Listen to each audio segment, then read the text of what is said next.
যেই ব্যক্তি এই কবরের মধ্যে পাকড়াও হয়ে যাবে, পরবর্তী হিসাব নিকাশে ওই ব্যক্তি মুক্তি পাওয়ার সম্ভাবনা নাই।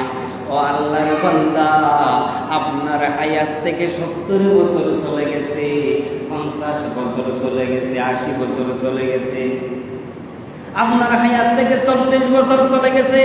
কাল যদি মালাকুল মউত হাজির হয়ে যায়, আপনার সন্তান, আত্মীয় স্বজন, পাড়া প্রতিবেশী সবাই আপনাকে আখিরাতের প্রথম মঞ্জিল কবর পর্যন্ত পৌঁছিয়ে দিবে।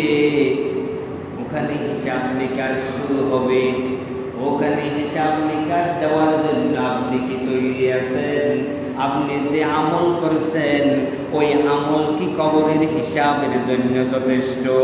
নিজেকে প্রশ্ন করুন, নিজেকে প্রশ্ন করুন, আপনার আমল কি আপনার কবরের হিসাবের জন্য যথেষ্ট?